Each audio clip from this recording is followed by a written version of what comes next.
नमस्कार दोस्तों, मैं विनय ज्योतिषी आप सभी का अपने चैनल में बहुत बहुत स्वागत करता हूं। आशा करता हूं आप सब स्वस्थ होंगे और सुरक्षित भी होंगे। चलिए बात करते हैं वृषभ लग्न की और अप्रैल 2026 के राशिफल की। वृषभ लग्न से मेरा अर्थ यह है कि जहां पर लग्न लिखा हुआ है वहां पे अगर 2 नंबर लिखा हुआ है तो 2 नंबर राशि वृषभ राशि होती है, यानी आपका वृषभ लग्न है। सर्वप्रथम यही जो कि लगातार शनि, राहु, केतु, गुरु ये बड़े ग्रह हैं दोस्तों। ये जिस राशि में रहते हैं लंबे वक्त तक उसी राशि में रहते हैं। शनि अभी आपके मीन राशि में विराजमान है, जहाँ से तीसरी दृष्टि से आपके लग्न को देख रहे हैं।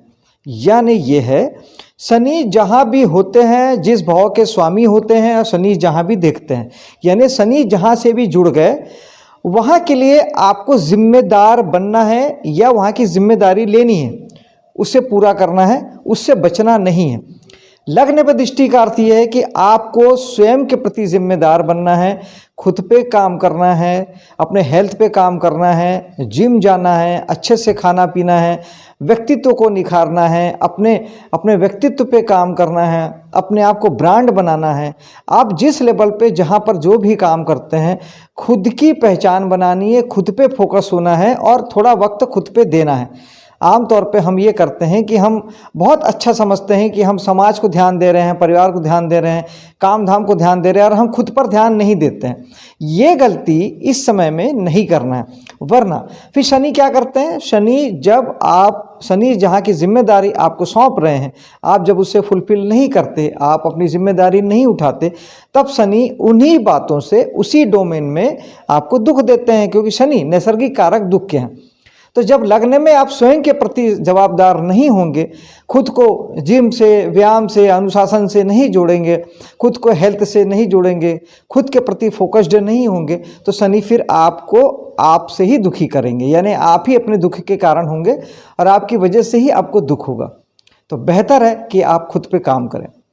दूसरे भाव में बृहस्पति हैं। बृहस्पति ब्लेसिंग्स के कारक ग्रह हैं, भाग्य के कारक ग्रह हैं, धन भाव में बैठे हैं। धन भाव आपके लिए अच्छा है और यहाँ पर मंगल की दृष्टि भी पड़ेगी एकादश भाव से। यानी एकादश भाव से दृष्टि पड़ने का अर्थ ये है कि निश्चित तौर पे आपको अभी लाभ प्राप्तियाँ होगी, जिससे आप कुछ बैंक बैलेंस आप बना सकेंगे, बना पाएंगे। इसके अलावा जो एकादश भाव होता है वो हमारे दोस्तों का होता है, बड़े भाई बहनों का होता है और समाज सोसाइटी का होता है, एनजीओ का होता है। तो इनके माध्यम से भी आपको धन की प्राप्ति शो होती है। पराक्रम जो है आपका, पराक्रम में अगर आप एकाग्र नहीं हो पाते हैं, एकाग्रचित्त नहीं हो पाते हैं, तो बेहतर है कि मेडिटेशन करें और अपने कामों में हमेशा यात्रा शामिल करें। यानी आप अगर ट्रैवलिंग जॉब अगर करते हैं या अपने काम में ट्रैवलिंग शामिल करते हैं तो आप बेहतर रिजल्ट ले पाएंगे। ये आप स्वयं आजमा सकते हैं, करके देख सकते हैं, या पीछे अगर आपने कभी जीवन में किया है तो आपको उसका रिजल्ट आपको मिल सकता है। चौथे भाव में चलते हैं, जहाँ पर केतु विराजमान है। हो सकता है कि केतु आपके मन को बड़ा इस समय बेचैन कर रहे हों, बहुत विचलित कर रहे हों और आपका मन स्थिर ना हो रहा हो। इन सब के लिए मेडिटेशन करना अति से अति अनिवार्य है। राहु और केतु केवल मेडिटेशन से सदने वाले ग्रह हैं। इसके अलावा केतु जो हैं वो थोड़ा सा आध्यात्मिक ग्रह भी हैं, चाहते हैं कि आप थोड़ा अध्यात्म से जुड़ें। अध्यात्म से जुड़ने का अर्थ होता है जहाँ एक और ध्यान, प्राणायाम, मेडिटेशन इसके व्यवहारिक गुणधर्म हैं, और दूसरा अगर आत्मिक गुणधर्म की हम बात करें, मानसिक गुणधर्म की हम बात करें, तो मटेरियल जगत के पीछे यानी गाड़ी, मकान, दुकान, पैसा कौड़ी, मान सम्मान, इच्छा, कामना, इनके पीछे नहीं भागना।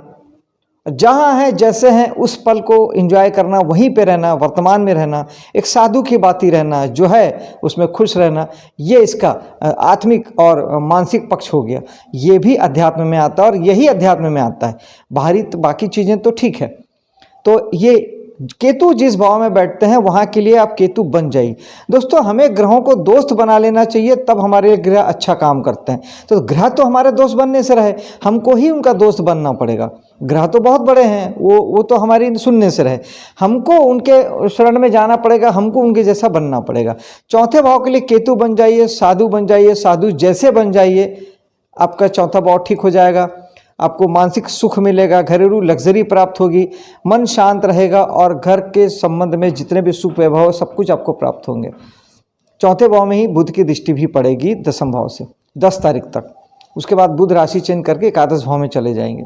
10 तारीख तक जो बुध हैं वो आपके पंचमेश भी हैं और आपके बुध धन के स्वामी भी हैं।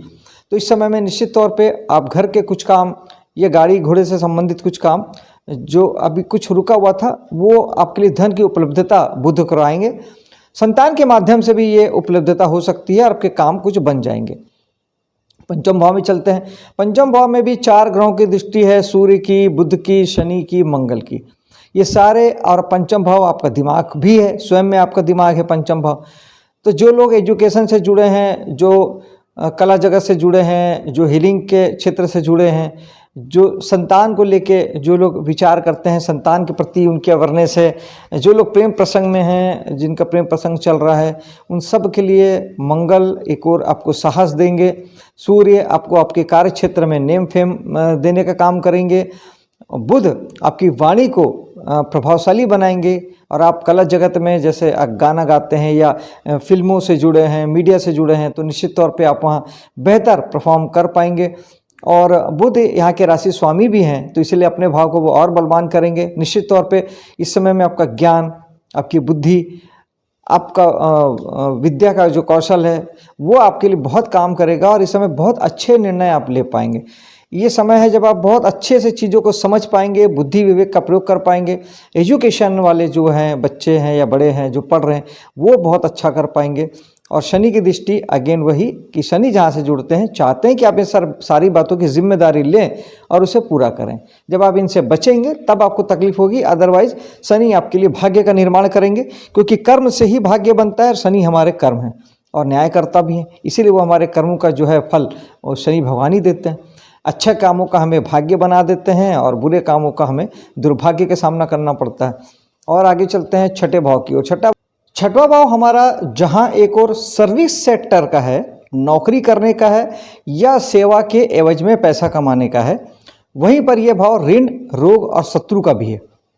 ऋण यानी जो कर्ज हम लेते हैं और देते हैं, शत्रुता यानी कोर्ट कचहरी, थाना, मुकदमा या लड़ाई झगड़ा, और रोग यानी आप या तो डॉक्टर हैं, इलाज करते हैं, या फिर आप बीमार है, पेशेंट है। तो ये सारी चीज़ों में मंगल 12वें भाव के स्वामी हो के एकादश भाव में बैठ के यहाँ पे 8वीं दृष्टि से आपको देख रहे हैं। यानी निश्चित तौर पे इस समय में आपको सेहत के मामले में सचेत रहना चाहिए, गाड़ी वगैरह बहुत संभल के चलाना चाहिए। और चूंकि मंगल एक्सीडेंट के कारक भी हैं, लड़ाई झगड़े के कारक भी हैं, तो मंगल की दृष्टि कहीं ना कहीं ये सारी बातों को बढ़ाएगी, तो इसलिए लड़ाई झगड़े से बचें। एक्सीडेंट की संभावना है तो गाड़ी वगैरह संभल के चलाएं। हनुमान चालीसा या बजरंग बाण का पाठ सुन के या करके घर से निकले तो बेहतर होगा। शुक्र की दृष्टि भी पड़ेगी 12वें भाव से 19 तारीख तक में, तो शुक्र अपनी ही राशि को देखेंगे तो बलवान करेंगे, लेकिन 12वें भाव से दृष्टि डाल रहे हैं तो कहीं ना कहीं आपने अगर कर्ज वगैरह ले रखा है या सर्विस सेक्टर में भी आपके काम की जगह में ये थोड़े से आपको आप ये हो सकता है कि कुछ लग्जरी ऐड करें, कुछ सुख सुविधा ऐड करें, या आप विदेशों से जुड़ के भी कोई अपने सर्विस सेक्टर में या कुछ चीज़ों में आप विदेशों से भी जुड़ के कोई काम करना पसंद कर सकते हैं। और सप्तम भाव में चलते हैं। सप्तम भाव में कोई ग्रह बैठा नहीं है, कोई राशि कोई ग्रह देख नहीं रहा है, लेकिन यहाँ के स्वामी मंगल एकादश भाव में बैठे हैं। यानी इस समय में अगर आप व्यापार से जुड़े हैं तो निश्चित तौर पे व्यापार का आपका जो डोमेन है वो लाभ और इनकम तक पहुंचेगा। बहुत सारा इनकम, बहुत सारे लाभ आप कमाने वाले हैं, क्योंकि एकादश भाव हमारे लाभ का है। इच्छा पूर्ति का भाव भी एकादश है, तो कहीं ना कहीं व्यापार के मामले में सप्तम भाव यानी मैरिज के मामले में इच्छा पूर्ति सी होती हुई नजर आएगी। आपके जीवन साथी के लिए भी ये बातें होगी कि वो आपके लिए आपके साथ जुड़ के सामाजिक रूप से आप उनके साथ जुड़ेंगे। समाज में आना जाना, बड़े भाई बहनों के साथ मिलना जुलना, दोस्तों यारों में रहना, ये इस समय में आपका जीवन साथी बहुत ज़्यादा करने वाला है। और अष्टम भाव की ओर चलते हैं जहाँ पे शनि या बृहस्पति की दृष्टि है। अब शनि चाहते हैं कि आप अगर यहाँ के काम करते हैं तो आप उसे अपनी जिम्मेदारी से करें, लगन से करें, मेहनत से करें। यानी अगर आप अकल्ट फील्ड में हैं, ज्योतिष में, वास्तु में, टैरो कार्ड में, सेल टैक्स, इनकम टैक्स, जासूसी, सीआईडी, सीबीआई या रिसर्च में हैं, इस तरह के कोई भी काम है, एक भाव में हजारों काम देखे या ढूंढे जा सकते हैं दोस्तों। आपको उसको समझना पड़ता है। आप ये समझिए कि कुछ भी खोजने या ढूंढने या रहस्य का काम है वो अष्टम भाव है। आप अपने काम से उसे रिलेट कर सकते हैं। आप अगर ऐसा कोई काम करते हैं जिसपे कुछ भी खोजना पड़ता है, ढूंढना पड़ता है, कोई रिसर्च करना पड़ता है, तो आप आठवें भाव का काम करते हैं। उस स्थिति में आपको मेहनत करनी होगी। बृहस्पति की दृष्टि निश्चित तौर पे इसमें आपको एक वरदान सी साबित होगी। बृहस्पति शुभ ग्रह हैं, उनकी दृष्टियाँ शुभ है। हालांकि बृहस्पति अष्टम भाव के स्वामी भी हैं और अपने ही भाव को देख रहे हैं, यानी अपने भाव को वो बलवान कर रहे हैं। तो जहाँ एक और वो ज्ञान में तो आपको जबरदस्त ऊंचाइयों पे ले जा सकते हैं। जो लोग इस फील्ड में हैं उनके लिए तो कहीं कोई परेशानी नहीं है, आप बहुत अच्छा करने वाले हैं। आपको डीप से डीप नॉलेज आपके कामों की मिलने वाली है। लेकिन अगर आप यहाँ के काम नहीं करते हैं तब फिर ये ग्रह आपके लिए तकलीफ को बढ़ाने वाला साबित होगा। आपको बहुत सारी चिंता परेशानी भी आपको हो सकती है। खासतौर पे इनकम को लेके, सामाजिक जीवन को लेके आपको काफ़ी हद तक तनाव और चिंता परेशानी हो सकती है। ऐसे में बहुत ज़रूरी हो जाता है कि हम बृहस्पति का उपाय कर लें। बृहस्पति के उपाय के लिए आप ज़्यादा से ज़्यादा धार्मिक हों, पूजा पाठ करें, मंदिर जाएं, मंत्र जाप करें। जो मंत्र भी आपको पसंद है या आपको मिला हुआ है या जिस भी ईश्वर की आप पूजा करते हैं उसका मंत्र जाप करें। चने की दाल का दान करें गुरुवार के दिन। ओम गुरुवाय नमः एक माला जाप करें। इन सारी चीज़ों से आप गुरु को ठीक कर सकते हैं। और अगर जीवित गुरु आपके पास हैं तो आप उनकी सेवा करें, उनका आशीर्वाद लें। ये भी बेस्ट उपाय होता है।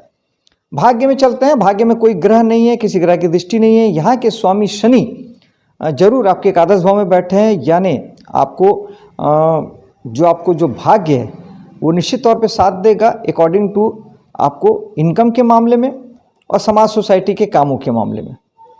और वहाँ के लिए आपकी जिम्मेदारी भी निर्धारित होती है कि आपको निश्चित तौर पे आपको वहाँ के काम करने भी चाहिए। दसम भाव में चलते हैं जहाँ पर 3 ग्रह विराजमान है। 2 ही ग्रह हैं, बृहस्पति की दृष्टि पड़ रही है। बुध 10 तारीख तक रहेंगे। बुध आपके पंचमेश हैं, यानी आपके कहीं ना कहीं से आपके कर्म क्षेत्र में आपके प्रारब्ध यानी पूर्व जन्म के से कोई फल आपको आ सकता है, कोई फल की प्राप्ति आपको हो सकती है। क्योंकि पंचम भाव हमारे पूर्व जन्म को दिखाता है, पूर्व पुण्य को दिखाता है, यानी हमारे पास हमारे खाते में जो पुण्य लाभ जमा है वो उसको दिखाता है। तो उससे आपको कुछ विशेष कुछ फल आपको प्राप्त हो सकता है। इसके अलावा संतान भी आपके कर्म क्षेत्र में आपके साथ आ सकती है या आपके लिए सहयोगी बन सकती है। राहु यहाँ पर हैं। राहु चाहते हैं कि आप काम को अपने बड़ा कर लें, काम चेंज ना करें। जो काम आप कर रहे हैं उसी पे फोकस करें, उस काम को ही स्वरूप बड़ा कर दें उसका, वो आपको सफलता अच्छा देगा। राहु बहुत सारे विचार भी देते हैं। अगर ऐसा कुछ हो रहा है, बहुत ज़्यादा विचार से आप परेशान हो रहे हैं, मेडिटेशन जरूर करें। मेडिटेशन करने से राहु और केतु दोनों ठीक होते हैं, 9 ग्रह ठीक होते हैं, 7 चक्र बैलेंस होते हैं। जरूर ध्यान करें। बृहस्पति की दृष्टि आपके काम को बढ़ाएगी। आप जो भी काम करते हैं, नौकरी करते हैं, बिजनेस करते हैं या जो भी आपका कार्य क्षेत्र है, वहाँ पर बृहस्पति आपको ज़बरदस्त रूप से सफलता देंगे। आप सक्सेस को प्राप्त करेंगे और निश्चित तौर पे आपका बिजनेस, व्यापार, काम धाम बहुत आगे बढ़ेगा। ईश्वरीय मदद जिसे कहते हैं, भाग्य का सहारा, वो आपको मिलेगा। एकादश भाव में चलते हैं जहाँ पर 4 ग्रह विराजमान है। एकादश भाव जो होता है हमारे दोस्तों का, यारों का, समाज सोसाइटी का, बड़े भाई बहनों का और कमाई का होता है। निश्चित तौर पे यहाँ 4 ग्रह अपने अपने फील्डों से ये डिसाइड करेंगे कि आपको यहाँ से आपको इनकम की प्राप्ति हो सकती है।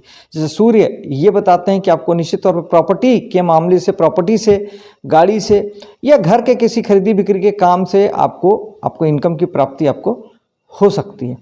इसके अलावा मंगल ये बताते हैं कि आपको कहीं ना कहीं से आप जीवन साथी के माध्यम से आपको फायदा होने वाला है, या फिर आपको 12वें भाव के अगर आप काम करते हैं या विदेशों से या किसी दूसरे व्यक्ति से आपको कहीं से, या आपने कोई पहले इन्वेस्टमेंट करके रखा हुआ है वहाँ से आपको कुछ धन लाभ की प्राप्ति हो सकती है। बुध भी आपके लिए धन भाव के स्वामी हैं, तो आपको पैसों के ही माध्यम से या कुटुंब परिवार के माध्यम से या वाणी के माध्यम से आपको धन लाभ की ओर या लाभ की ओर इशारा करते हैं। शनि है तो शनि नैसर्गिक हार्डवर्क के कारक ग्रह हैं और भाग्य के कारक ग्रह हैं, दसम भाव के स्वामी हैं। दसम और नवम के स्वामी का शनि का ये कहना है कि आपको भाग्य से और आपके कर्मों से आपको लाभ की प्राप्ति होगी। यानी इस समय में 4 ग्रह आपके लिए इनकम के स्रोत बनेंगे और कम से कम 6 से 7 भाव।